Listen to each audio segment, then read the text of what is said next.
আসসালামু আলাইকুম। আপনারা হয়তো ইতিমধ্যে জেনে গিয়েছেন ডক্টর ইউনূস কিন্তু ঢাকায় অবতীর্ণ করেছেন এবং সেখানে কিন্তু তাকে নিয়ে একটা প্রেস কনফারেন্সের আয়োজন করা হয়েছিল। আর এটা একটা স্বাভাবিক ব্যাপার, কেননা তাকেই যে তত্ত্বাবধায়ক সরকার করেছে বাংলাদেশের ছাত্র জনতা। মূলত ছাত্র জনতার এই কথার কারণেই কিন্তু ডক্টর ইউনূসকে এই ৮৪ বছর বয়সে এসেও বাংলাদেশের দায়িত্বটা নিতে হলো।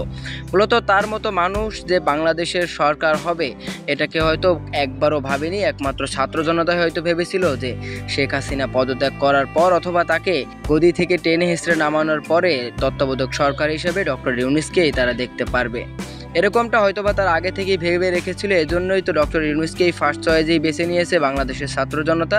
এবং তিনি কিন্তু আজকে ঢাকায় অবতীর্ণ করেছেন। দুপুর ২টার দিকে তিনি আসলে একটা প্রেস কনফারেন্সও করেছেন। সেখানে কিন্তু তিনি বেশ কয়েকটা কথা বলেছে, যে সমস্ত কথাগুলো কিন্তু আগের কোনো প্রধানমন্ত্রীর মুখ থেকে শোনা যায়নি। মূলত তিনি বলেছেন, দেশ তোমাদের হাতে, মনের মতো করে গড়তে পারো, পাল্টে ফেলতে পারো, পুরনোদের বাদ দাও, তোমাদের মধ্যে সৃজনশীলতা আছে তাকে কাজে লাগাও।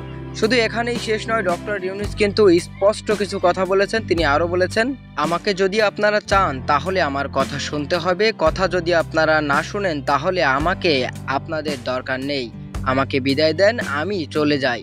মূলত ডক্টর ইউনূস কিন্তু স্পষ্টভাবে বলে দিয়েছেন, যদি আপনারা আমাকে চান বাংলাদেশের রাষ্ট্রপ্রধান হিসেবে তাহলে আমার কথা কিন্তু শুনতে হবে, না হলে আমার কথা যদি আপনারা না শোনেন তাহলে তো আমার এখানে থাকার কোনো দরকারই নেই, আমাকে বিদায় দেন। মূলত একজন প্রধানমন্ত্রীর এরকম একটা কথা কিন্তু গণমাধ্যমে রীতিমতোই ভাইরাল হয়েছে, কেননা সে একজন বাংলাদেশের প্রিয় মানুষ।